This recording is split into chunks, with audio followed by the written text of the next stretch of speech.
Welcome back to First Chapter Friday. Today, we will be reading The Agathas by Kathleen Glasgow and Liz Lawson. Chapter 1, Alice Ogilvy, October 31st, 7:50 a.m. These blondes, sir, they're responsible for a lot of trouble. Agatha Christie, The Labors of Hercules. Alice Ogilvy is crazy. The words are huge, written across my locker in thick black marker, impossible to miss. I see them from down the hall as I approach, the words like a pin to the eye.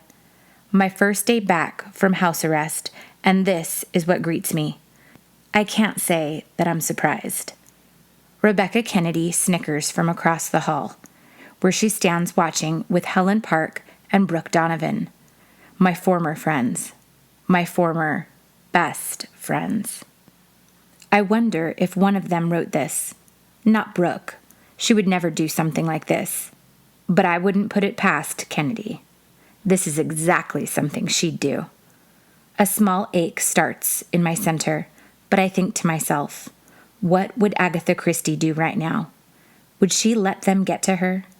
Run out of the school? Is that what she did when her first husband cheated on her? Hell no. She squared her shoulders and became a multinational best-selling author. I whirl around and level a glare at the three of them. Kennedy's smirk sags. "Can I help you?" I say in my most bored voice. The last thing I want is for them to know I care. Park, of course, sinks back against the lockers, pretending she's not involved, letting her straight, shiny black hair curtain her face. She's terrible at confrontation. Kennedy rolls her eyes, and Brooke, well, her red-painted lips tremble like I'm the one who did something wrong. "Alice," Brooke says softly, like she's about to get into things that I would much prefer never to get into, thank you very much. I force myself to meet her eyes, and it's only then that I notice what she's wearing. I glance around at the other kids in the hall and confirm that, yep, everyone is wearing them except for me. Costumes, because today is Halloween. Great. My re-entrance into social life at Castle Cove High School is already crashing and burning. Brooke and Kennedy and Park are dressed as bloody cheerleaders. How original. The three of them are decked out in short white and blue pleated skirts, hair curled to perfection, blood all over their clothing, but none on their faces. Wouldn't want to actually commit to the costume too much and mess up their makeup. I, on the other hand, look foolish. I am the only person in this hallway, perhaps the entire school, who is not dressed to the nines in a costume. As if I needed yet another reminder about how I no longer fit in. The universe apparently decided to make that fact explicit.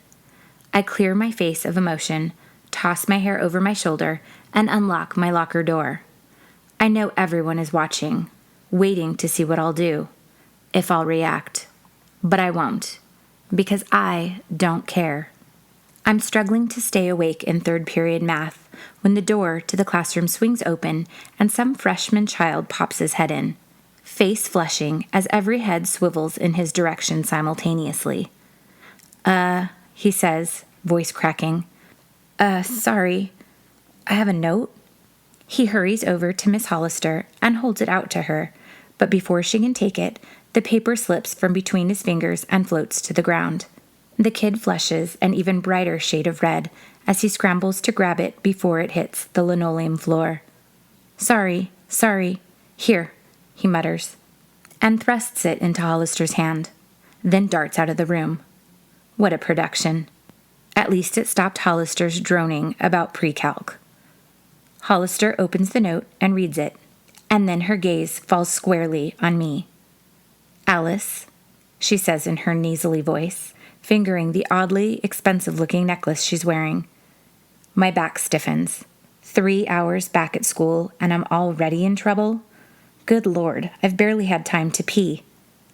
"You're wanted in Miss Welmacott's office." My stomach sinks. I'm not in trouble. It's much, much worse than that. I'm being called to the guidance counselor's office. I knock softly on the door, hoping against hope that maybe Miss Westmacott won't be there. But almost immediately, I hear an overeager, "Yes?" I've never had the displeasure of being inside Westmacott's office before, but I've heard rumors. When I push the door open, I see all of them are true. She truly does have her name spelled out in gigantic gold sparkly letters on the wall behind her desk.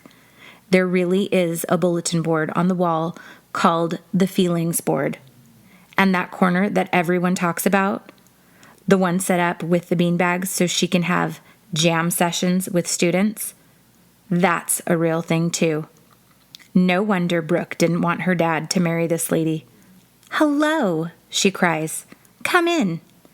She waves me in, and I comply, mostly because I don't have a choice. "Shall we sit over there?" She motions to the beanbags. No. My knees are bad." I lie. There is no way I am sitting on a beanbag. The chair is fine.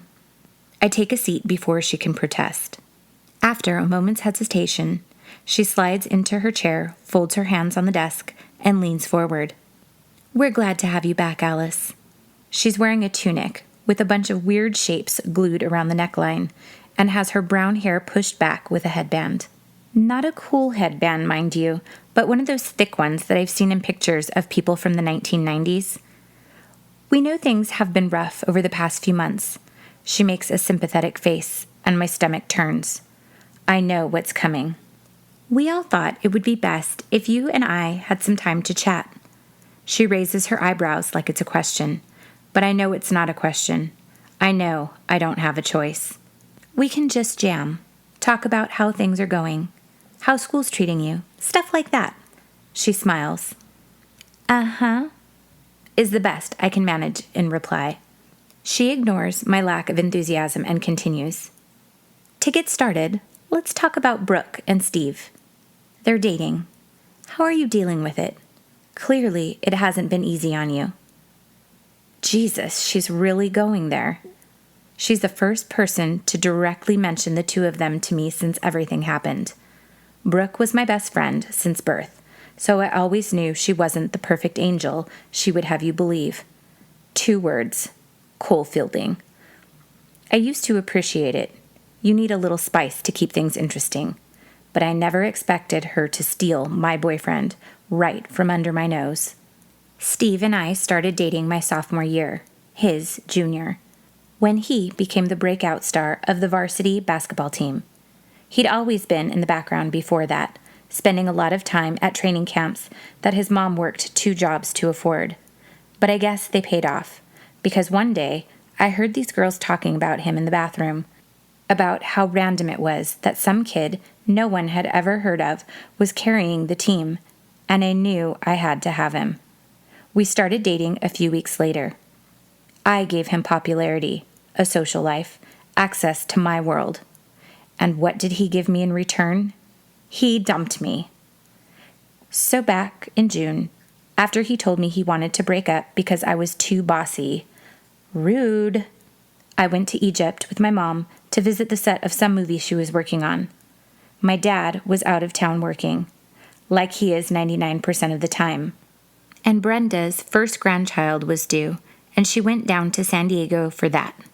So it was either go with Mom or mope around the house alone.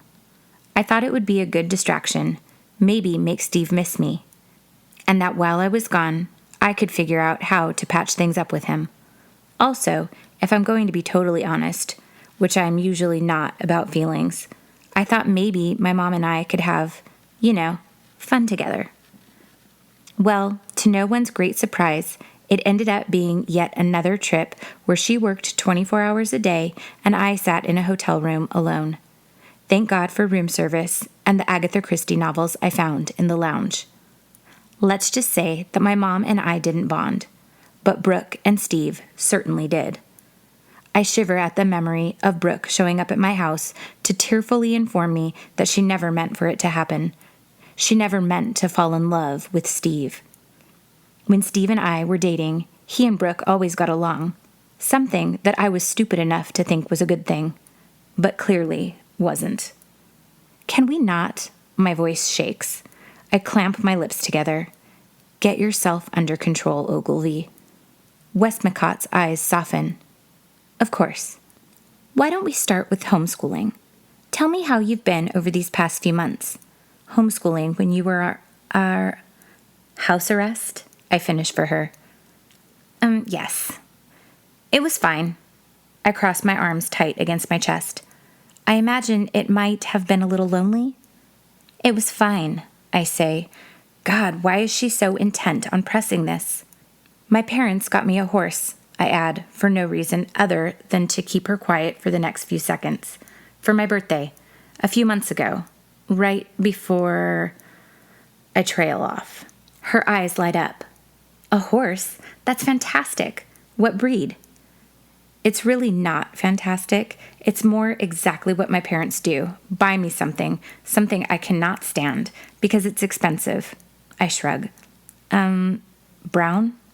Are you boarding her at the Green Gables stables? I nod.